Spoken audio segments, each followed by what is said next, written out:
Pippin.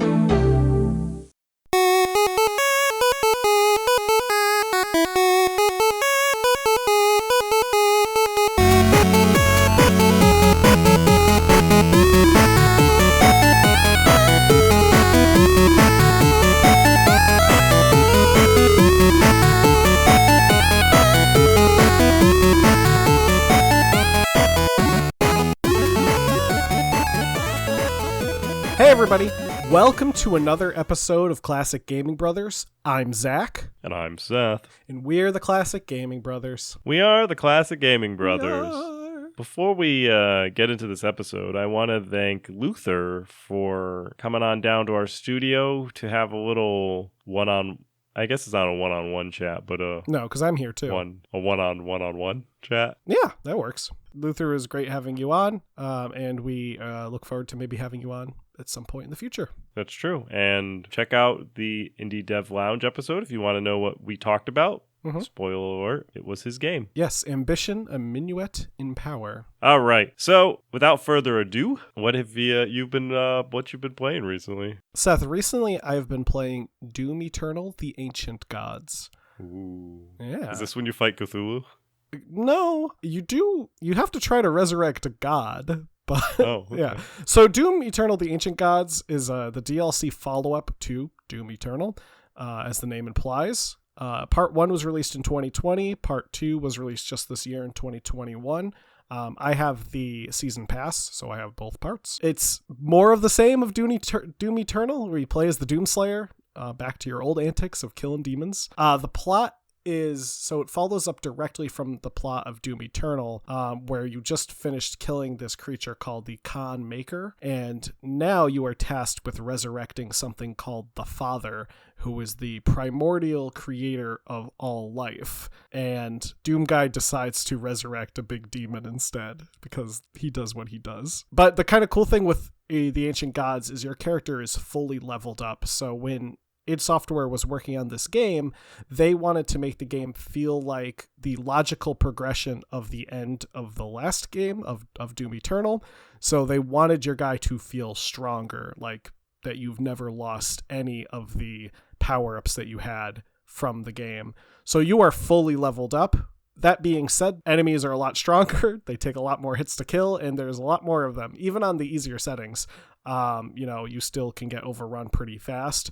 And there are these enemies from Doom Eternal that are back in this game, and they pack a wallop of a punch when it comes to fighting you. So it's a harder mission to play through, but I'm enjoying it so far. I've only played about an hour or so of it. I picked it up fairly recently, but yeah, that's what I've been playing. Nice. Aren't you always playing either Doom or Sonic? It's like Doom or Sonic are the two things that exist as a cotangent universe of my existence. That's right. It's the only content I consume. The yin and yang of you. If I'm not playing a child-friendly game of running around as a blue hedgehog, I'm playing a game where I rip demons' spines out of their back. Have you ever modded Sonic into Doom? There is a mod of Sonic Mania that you can just play Doom. Oh. So it's a mod of Sonic Mania, and when you start Sonic Mania, there's a new option available that's called Doom mode. And if you click that, it just launches Doom. Isn't there a wall of Doom where Doom has to be available on everything? Doom does run on pretty much everything. So it does run in Sonic Mania. That's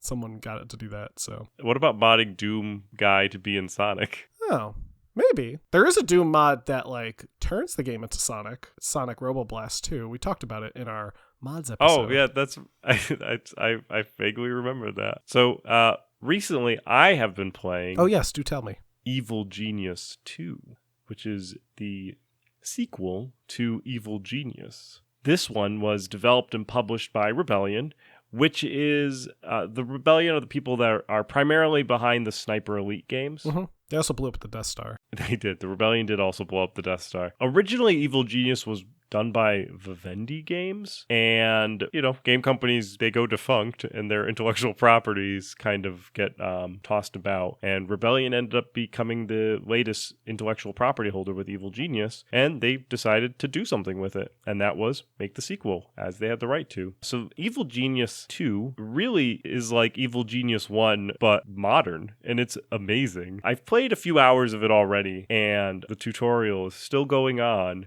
after playing for a few hours. So there's a lot going on in this game. I think I'm on hour 3 and I'm still getting through towards the end. I think I'm towards the end of the tutorial before they let me actually play the game fully. So if you're looking for the premise of Evil Genius, you play as an evil genius. You play as essentially like Goldfinger or like a very archetypal Bond villain. There are 4 evil geniuses that you can play as. You can play as a former spy master by the name of Emma, a scientist that goes by the name of Zalika. You can play as, of course, a gold-obsessed maniac named Maximilian, who's a globalist industrialist. He's like, when you like look up anything about Evil Genius 2, it's like his face. He's kind of like the poster child for the game. You can also play as Red Ivan, who was, in the first game, a henchman for, I think, all of them.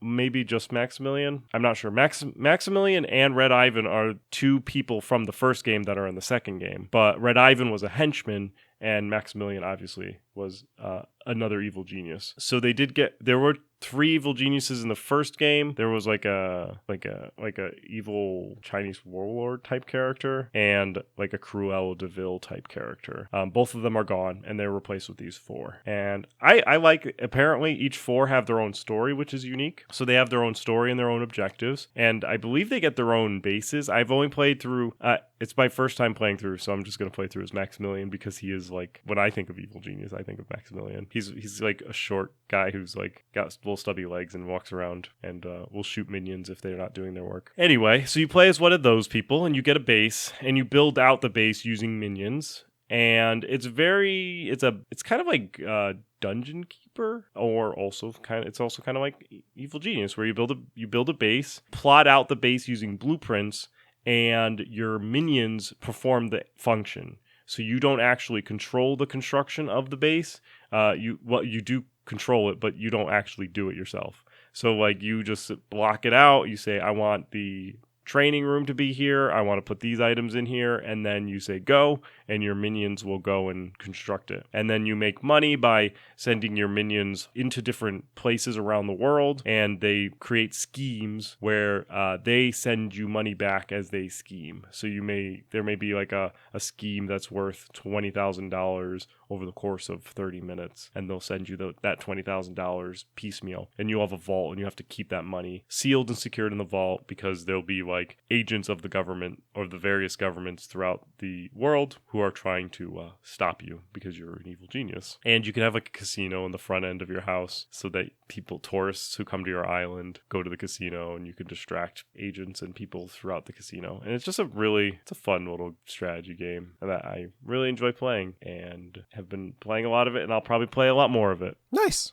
I'm glad to hear it. Well, this is a very special episode. It is. We're going to be talking about the Apple Pippin. Yes, this is the first time we've really talked about an Apple product. That's true. It is the first time we're talking about an Apple product, and it is a good one. It is. Now, the Apple Pippin should not be confused with the Pippin apple, which was originally cultivated in Newtown, New York, around in the 17th to 18th century. The Pippin apple is, in fact, still cultivated today and is primarily used for apple cider, which it's specifically sparkling cider of the Martinelli brand, which is a popular cider brand that you may know of. The Pippin apple is green in hue. Okay. We gotta stop this bit. Sorry, I thought we were an Apple podcast. No. Well, we are on Apple Podcasts. We are on Apple Podcasts. This podcast about an Apple product. The product is the Pippin. Anyway. I want to do a podcast about apples. The classic gaming apples. So for those who might not know, Apple the company, not the food, not the fruit, was founded in 1976 by Steve Jobs, Steve Wozniak, and Ronald Wayne. And the Apple Computer Company got its start at Steve Jobs' parents' house in Los Altos, California. Since the early days of the Apple I and the later and widely successful Apple II, which I have an Apple IIe, Apple really cemented its name in the home computer market. And the company is probably most remembered for one of its best brands being the Macintosh. That's right. a product by Apple. A product by Apple. Not to be confused with the Macintosh Apple. So the first Macintosh launched, actually, you didn't even laugh at that. it was very funny. The first Macintosh computer came out in 1984. In fact, it was kind of famous when it came out because of a Super Bowl ad that was based on 1984, like the book, yes, and was directed by Ridley Scott. Yes, and in fact, they had skinheads in the ad. So as an advertiser by trade, I'm very interested in advertising. The 1984 ad that Apple did is an iconic piece of advertising that almost actually didn't come to fruition multiple times. Notice I said fruition. That's an Apple joke. It didn't come to fruition multiple times because of disconnect between the advertising agency and Apple and Steve Jobs himself. So there was this huge runabout where it almost didn't go to market. Yeah. And so when they were filming it, they were looking for a specific looking person, and they found those specific looking people. They just happened to be skinheads. So a little piece of advertising trivia for you to impress all of your friends at, I don't know, the bar. Anyway, the Macintosh came out in 1984, and even though it's probably widely remembered as like this great computer and it was unique for the time, it actually didn't do very well. It actually sold rather poorly in its first year, and it lost in sales specifically to the IBM PC, which came out around the same time. The IBM PC was not as flashy as the Apple, but it was a lot more capable of doing things. What ended up happening, just to give you guys a little explanation on where we got to, how do we get to the Pippin, is that the company reorganized.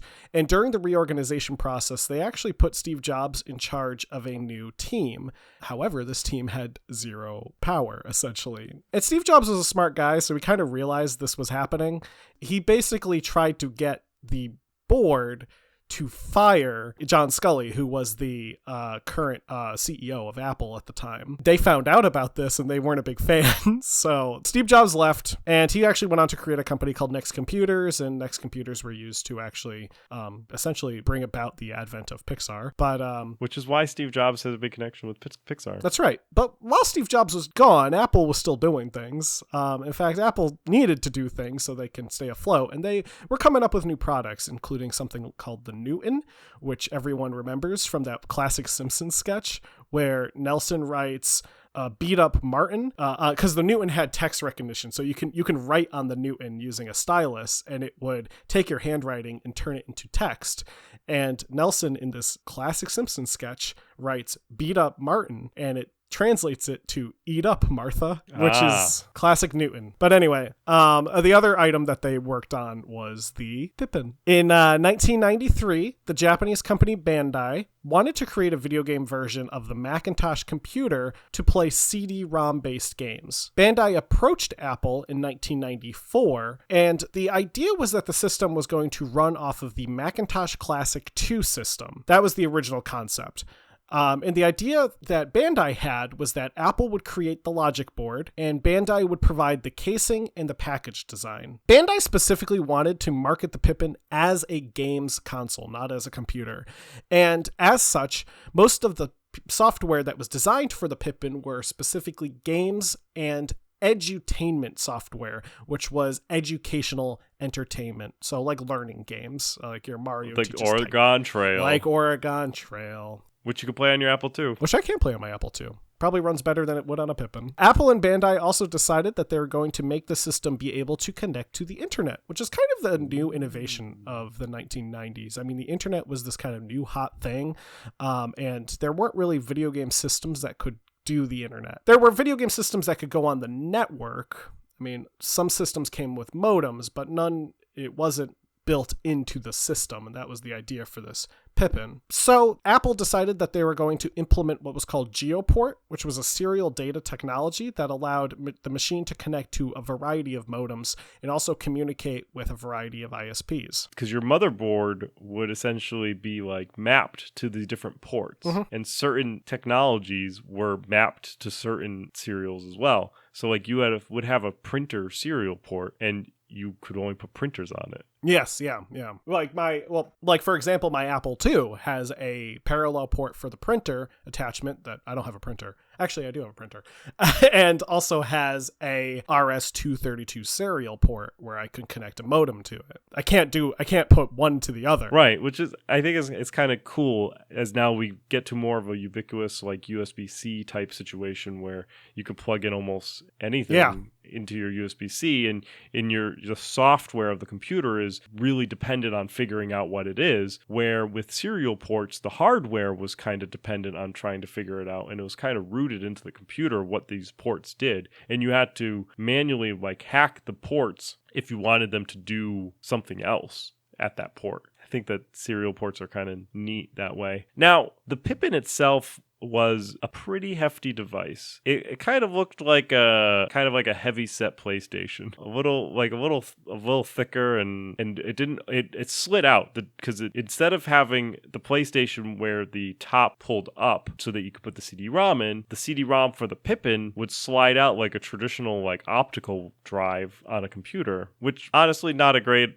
space situation going on, where if they did something like the PlayStation, they could have probably made it a little more slimmer. It also ran based on the PowerPC platform, which was designed by IBM and Apple, and it ran a Mac OS 7. This actually shows up when you play the games.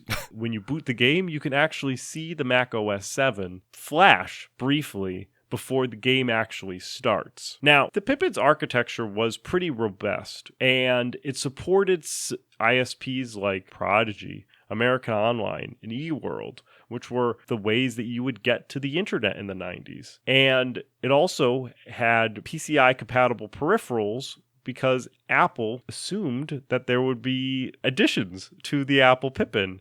So they made it so that it could be expanded upon. So it could add peripherals so that you could possibly put an Ethernet or another card into it and plug it in. Maybe, we'll find out if that came if it was widely successful, you might want to update it to have Ethernet. So the fun fact about it running on Mac OS 7 was that it didn't come with Mac OS 7. In fact, the device doesn't have an operating system at all on it by itself. It's standalone. You can't boot it to do anything. You need to have a piece of software to boot the OS. So the operating system for the Pippin is actually stored on the software that gets released. So each game had the operating system on it. So you could, in theory, have an updated operating system, a different version of an operating system, maybe 7.1 and 7.2 on two different games. And when you boot into the older you would load the older operating system because the Pippin didn't have it. I just think it's such a wild concept, because imagine like computers doing that, where like if you turned on your computer, nothing would happen.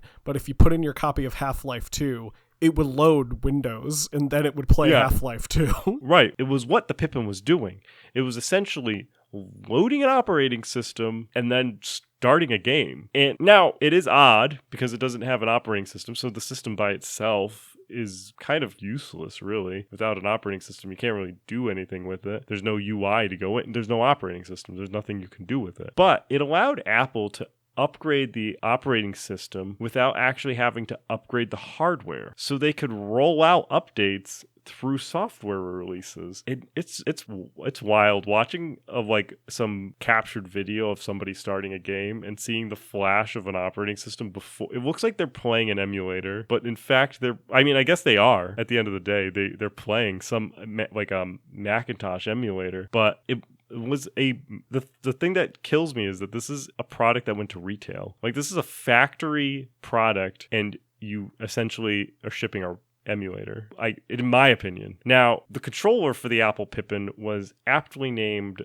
the Applejack, because why not? And it came wired and wireless in 1996, which is very unique because not many systems had wireless controllers in 1996, and it used infrared technology to connect it to the console. So Bluetooth's not around. So just I'm guessing like the same technology you use to turn on your TV. The controller itself looks like a small plastic boomerang. On the left, it had a circle directional pad, and on the right, it had 4 colorful buttons of like red, yellow, blue, green, the ones that you traditionally see. And in the center was a trackball, like an upside down mouse. And you were in fact required to use the trackball in the menus of the different games, since the games were primarily direct ports from the Mac computers. So Apple, in order to put games onto this, they ported their entire operating system with the game onto a CD and shipped it to you and said, there's your finished product, which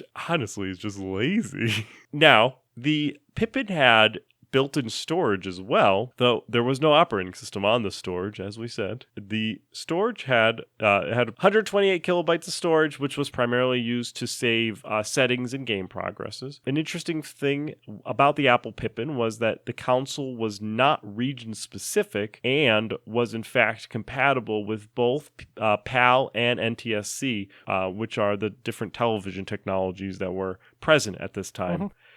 It, in fact, even had a VGA port on it. So you could plug the machine into any television or even a computer monitor, and you could use it. Any television. You could be in Japan, you could be in England, and you could take your Apple Pippin and you could plug it into their television and it would work. You could also play their games, since it wasn't region locked for their games release. So if somebody had a Japanese Pippin game and you were in the UK, you could take that Japanese game and you could play it on a UK television, which was unique for the time. Was it a useful feature? Well, probably not, but it was still unique. Now, let's talk about the games. There were not a lot of games released on it. So the Pippin did have a feature, I guess it would be called a feature. You could adjust the graphics quality of the game, the manufactured video game system. You could adjust the graphics on for the games they released for it to be either better graphics or smoother and better frames. But there weren't any guardrails on this. So, for example, Marathon was released for the Pippin. Marathon is a first-person shooter that was made by Bungie, yes, who would go later on to make games such as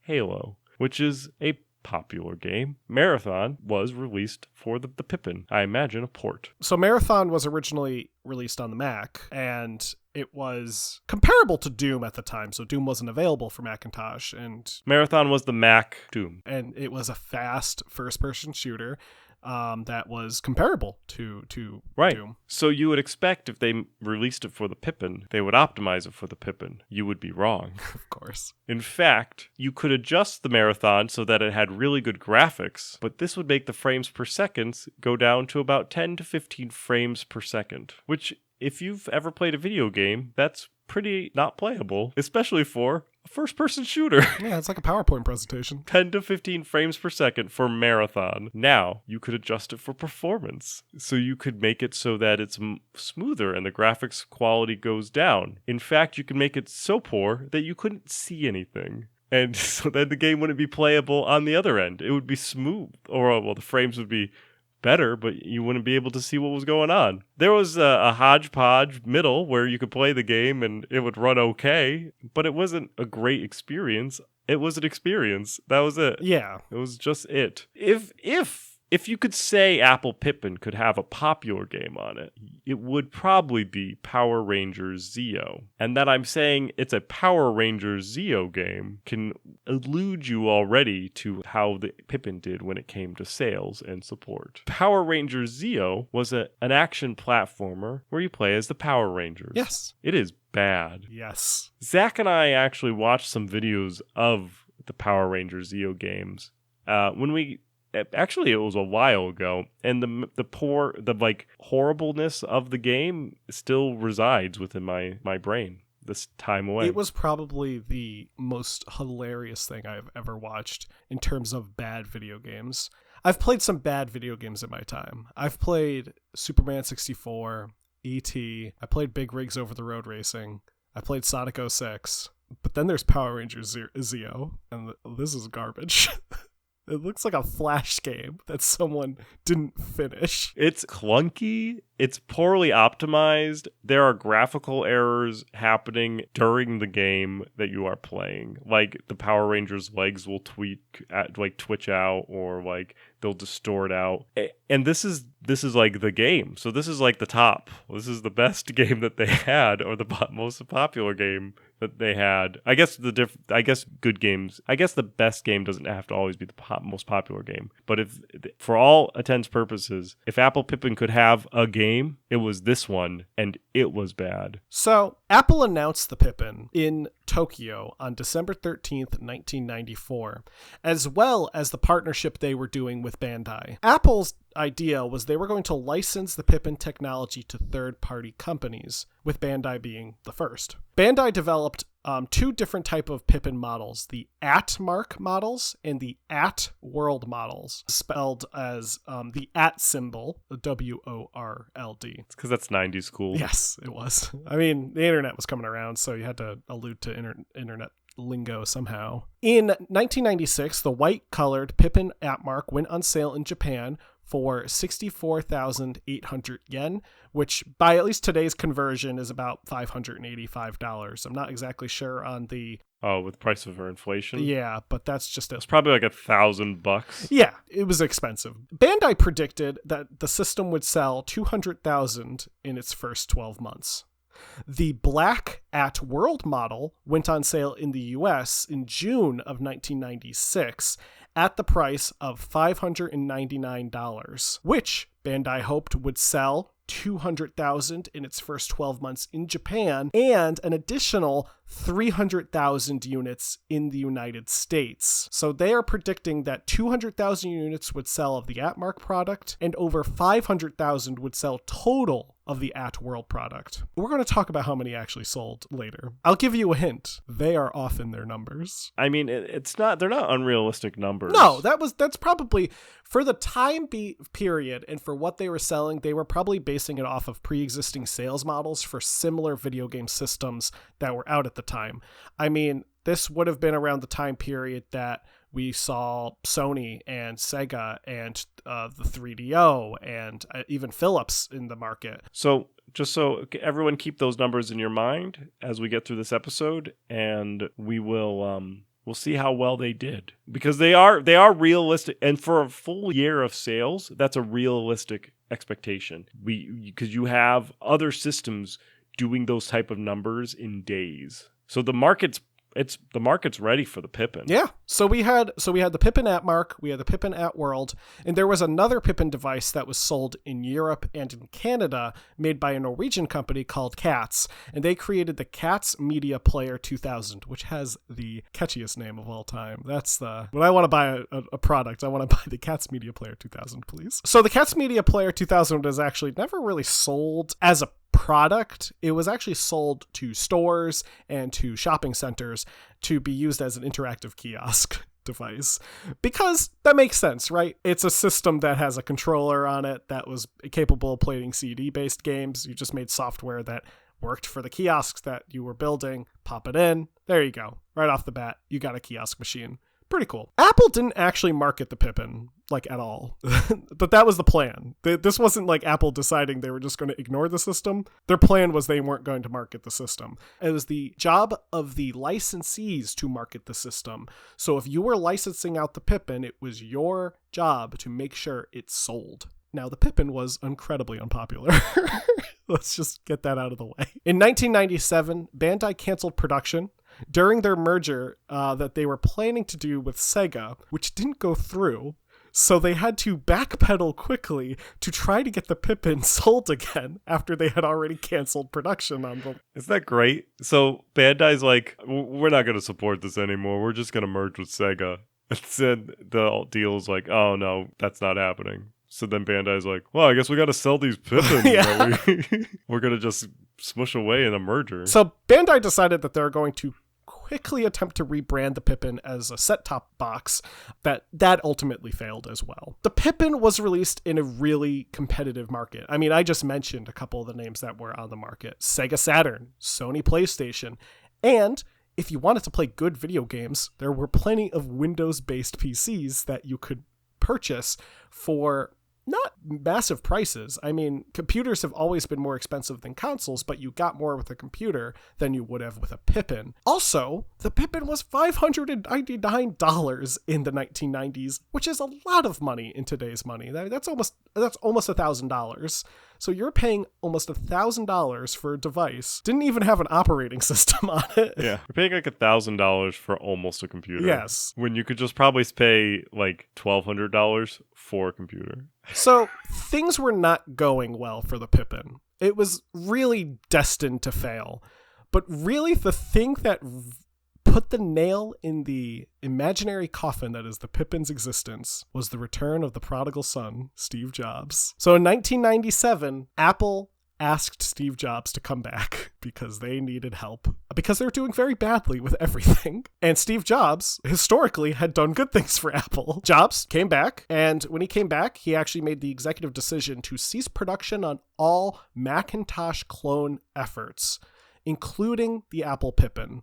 He also canceled things like the Newton, because that was doing badly as well. With Apple no longer planning to produce the Pippin platform, this affected all parties. It trickled down onto all parties. Bandai then had to cease production, and they did so in mid-1997. Katz Media, however, did send out a PR letter with a promise that they would continue supporting the Pippin, but they did file for bankruptcy in the next year, so they did not. So their support was short-lived. Yes. You know what we say? It's the thought that counts. That's right. That's right. Katz Media. We'll get you there to 1998. Yes. Remaining inventory for the Pippin were purchased by a company called Daystar Digital in 1998, and then it was Daystar's job to sell additional units. Apparently they didn't sell more than like 1,000 or 2,000. So yeah, remember the product was released in 1996. Yes. So from 96 to 97 was its life cycle. Fun fact, Journeyman Pegasus Prime was actually slated to be released for the Pippin, but it wasn't. So we'll do the numbers. The Pippin did badly. It is expected to have sold around 42,000 units in its the year, or its entire life, I guess it's to be said. Once again, let's go back over those numbers. Bandai anticipated nearly 500,000 in sales from At-Mark and At-World units alone. The Pippin sold 42,000 units. Wow. So they missed their mark a little bit when it came to feeling out what their projected sales were. The N64 console that also launched in 1996 sold 350 to 500,000 units in just the first 3 days. Oh no. So it feels like another company who did very poorly with selling a device similar to this. And it just reminds me of the Philips CDI. It really does. Though I think the Philips sold better than the Pippin. I think the Pippin is the worst selling console from every console that we've talked about since we started. Yes. It may not be the worst selling console, but we'll get there. There were some hiccups to the overall intended market for the Pippin, as consumers they did not understand that the device was capable of accessing the internet. And even amongst internet users, the device wasn't a hot seller. The device only outputted composite video, which meant that text was fairly hard to read on a standard television set, which would have made it hard to even use the internet. And they just had over 80 games total, meaning worldwide they had 80 games produced. The US version only saw 18 games released. So the different regions, the system may not have been region locked, but they didn't sell certain games in certain countries. So unless you were importing games to play on your Pippin, which is a pain now and must have been even doubly a pain back in 1996, there's just not a lot of content out there. And with only being in production for a year, there just wasn't anything there for the consumer. Also, let's talk about the price. This device was a multi-use product. You could access the internet, you could play video games on it. You could do a little bit more than you could with a traditional video game only console. Apple felt like people wanted more than just a video game only console. Apple was wrong, but they certainly thought that they could get away with pricing it at $600, which we've talked about. However, the original PlayStation, which came out in 1994, which was 2 years before the Pippin came out, was priced at $300. And the N64, which released in the same year as the Pippin, was priced for $200. So let's put this to the modern day. Adjusted for inflation, the PlayStation would be priced around $530, and the N64 for about $335. The Apple Pippin, however, would be priced at $1,000. So if you were a family, say you're a family of 4, and buying a PlayStation or an N64 was a reach, especially around maybe a Christmas time purchase, you'll buy one, and that would be the big gift. Are you really going to spend another $600 to get a Pippin? Doubtful, especially with no marketing. Why would you buy a Pippin? There was no marketing. So buying a Pippin was probably a bit beyond the normal consumer. So assuming that every Pippin sold for MSRP, with 42,000 units sold, that's about $25 million. That probably doesn't even pay for the cost of creation. Now, and something that you said that I think really struck home to me is just the whole idea that the average consumer. If you were an average consumer in the 1990s and you wanted a device that could play video games and go online, you probably would have bought a computer. Probably even a Windows-based computer, which, mind you, played more video games than any Macintosh computer did at the time. I mean, that was the big problem with the Mac in the 90s. There were no games on Mac, except for Marathon. If you wanted something that played video games specifically, you probably bought a video game system because you probably already owned a computer, or you didn't own a computer. Computers were too expensive, so you bought a video game system. There's just like, where's the market for the Pippin? This is the 90s. People weren't used to the concept of multiple devices accessing the internet from one household because internet didn't work the way it does now. You had to plug it into the wall, and you had to turn off your phones while you used it. That's right. This is the dial-up era. You had to log into American Online to be able to get... So, why are you going to use an inferior product to access the internet when you could just have a computer, which you more than likely had? It could be a workstation. So, maybe the computer was more of an adult purchase and was used by the parents or whatever, the grown-ups in the house. And it was used for other things such as work, bills, or accessing the internet and checking emails and various things that you do on a computer, and could also play video games better than the Pippin. It's like, and just to me, I'm thinking about it, and it just keeps coming back to my mind. I'm thinking about the Philips CDI because this reminds me so much of the CDI. Yes. The CDI, I feel, had a point to it. I mean, it wasn't a good point. The CDI, could reasonably exist as a decent quality CD system so you can listen to music, right. Also play video games that weren't very good. You could listen to music on the Pippin. Right, but it wasn't necessarily being sold or designed as a CD. Well, it wasn't sold as anything. Right, yeah, because it wasn't marketed. I think at least the Philips CDI kind of looked like your VCR player. Yeah, this thing looks, first of all, this thing does not look appealing to a 90s consumer, most likely, because the people it's going to appeal to are people that are going to be playing video games. They're not going to spend $1,000 on a video game system that doesn't have any video games. Anyway, it's just like, I'm thinking of the market that existed in that time, and I just can't see how the Pippin fits in a market like this. It doesn't. That's why it didn't sell. Exactly. I mean, it's evident where it fits the trash. If you wanted to buy an Apple Pippin today, however, they are expensive because they are very few and far between. So the rarity of an Apple Pippin is going to cost you. Based on some of our research on websites such as eBay, buy it nows for Apple Pippins run between $800 and $1,000 for an app mark. And it's generally going to be out of the domestic US for purchasing it. So it's going to be something from Japan or Europe. But it's not region locked, so it doesn't matter. And it'll work on your PAL and NTSC CRT TVs. And Pippin games are also, so even if you're lucky and maybe you stumble across a Pippin at a flea market or a thrift store for a reasonable price, the games are expensive too. I'm looking at some games for the Pippin, and the Tamagotchi game on the Pippin costs $170. There's the controller for the Pippin alone goes for $234. I mean, it can go up to price. These are eBay prices. But yeah, you're not going to be spending. Don't expect to get a Pippin for cheap. Yeah, and then if you get it, you won't have the operating system, so it doesn't matter anyway. I mean, you can... Well, that's the Pippin. So that's the Pippin. One of the worst-selling game consoles ever. Not the worst-selling game console. No. Don't worry. The classic gaming brothers are always on the case for, I wouldn't say, what is subpar, I guess. Yeah, we strive ourselves to find the worst of the worst. That's right.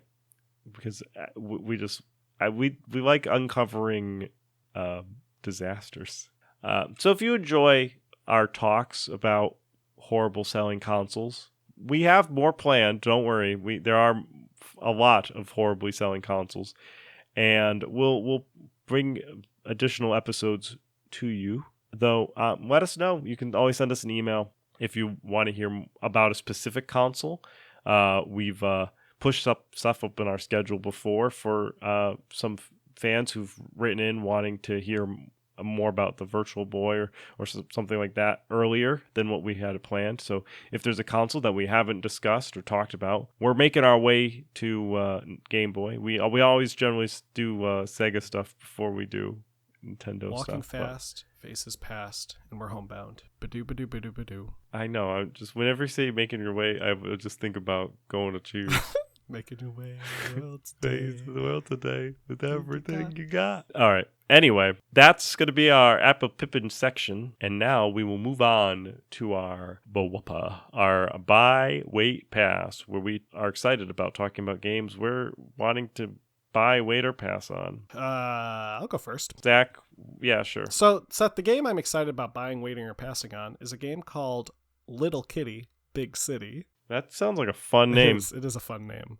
So Little Kitty Big City is being developed and published by a company called Double Dagger Studio. Let me just read the plot of the game, Seth, because this game looks very cute. Be a curious little kitty, trying your best as you explore the big city. Discover unfamiliar places, meet interesting characters as you knock things off of high places, and nap in the most interesting of places. Will you steal the fish? Yes, because you do what you want. So Little Kitty Big City looks to be an open world exploration game where you play as a tiny little black cat exploring the big city and encountering friends and knocking things over and causing chaos and being a cat, because that's what cats do. It looks like a cute little funny game. I think games like this are kind of cool because they're just designed to, I think, be relaxing and be chill and be fun and be cute. And I'm into it. Currently, it doesn't have a release date. So the release date listed is Cats Don't Have Deadlines. Which is true. Cats do not have deadlines. I'll keep an eye on it. I'm going to wishlist it. I'll probably put it down as a buy. I like cute games. I want to try this game.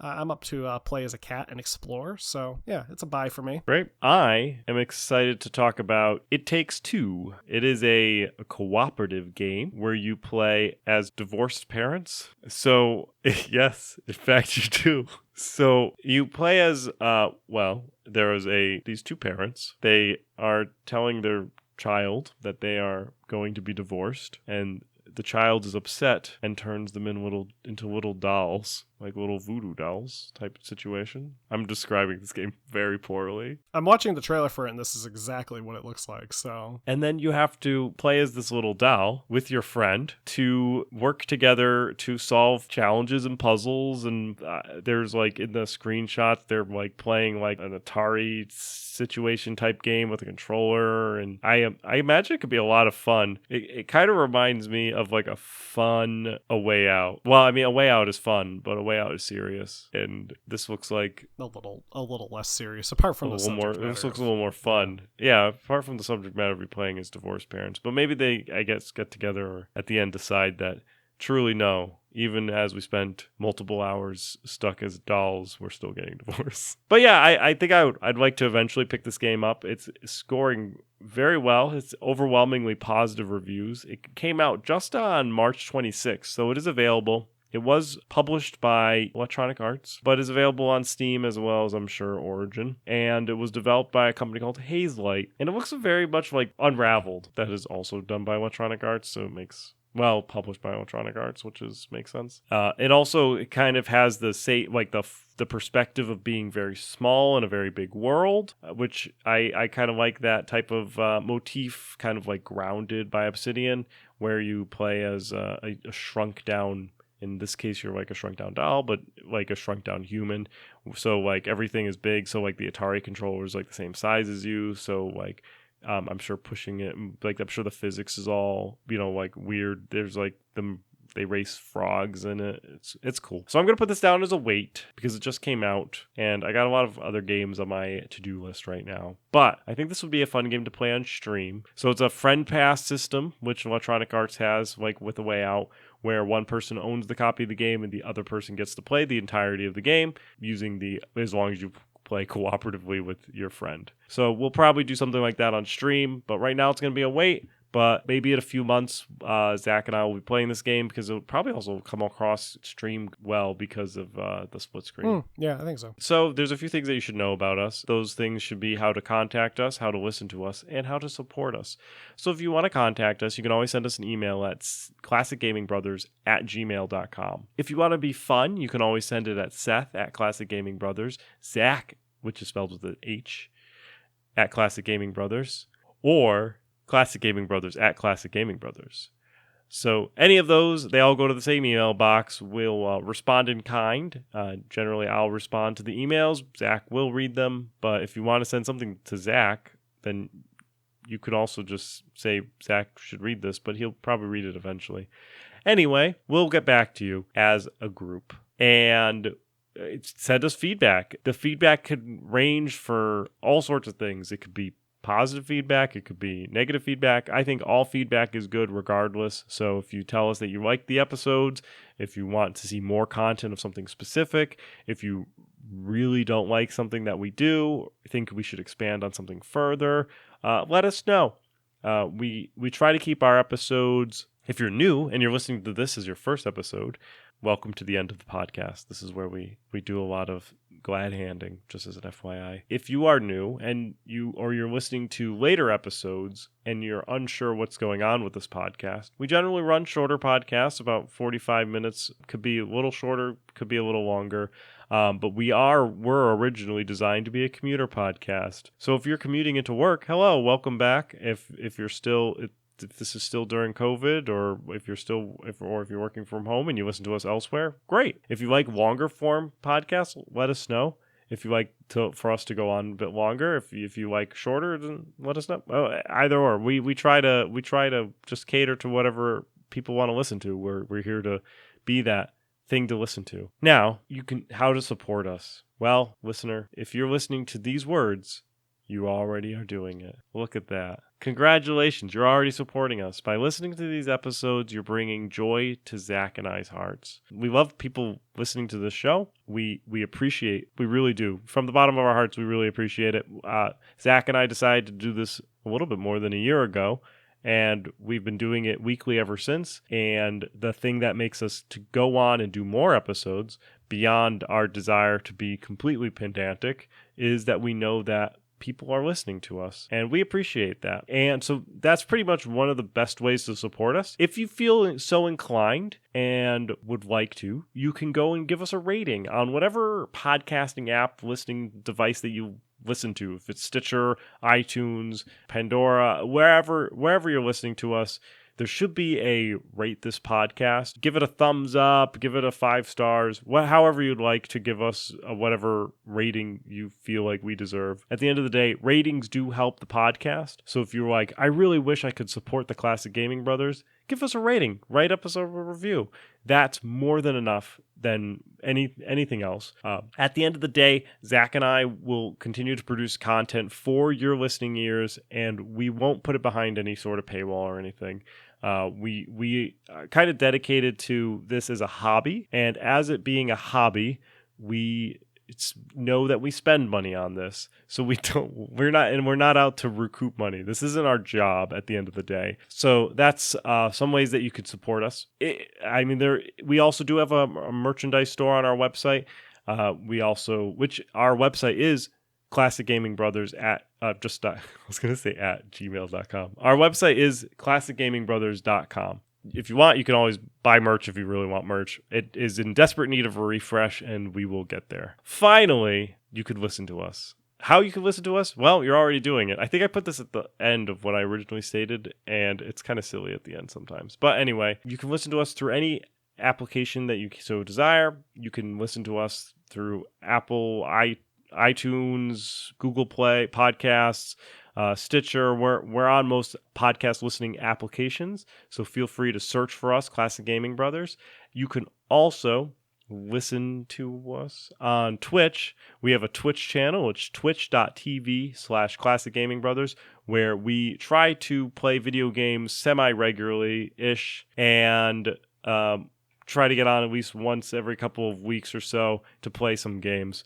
We always have a blast on there. You can watch us play games very poorly, and we will talk to you. And you'll get to see our smiling faces, which, as our mother always says, we have faces born for radio. Finally, you can check us out on our social medias. We have a Facebook, an Instagram, and a Twitter. Our Facebook is Classic Gaming Brothers. Our Instagram is @Classic Gaming Brothers. And our Twitter is CG Brothers Pod. We generally will tweet out, message out when our episodes launch. And we don't do much else beyond that. So we're a pretty quiet, chill place to, if you want just episode announcements, you can like us and we'll feed you up an episode announcement when they come through. And with that, is there anything else, Zach? Don't play games like my brother. And don't play games like my brother. I've been Zach. And I've been Seth. And we've been the Classic Gaming Brothers. That's right. Right.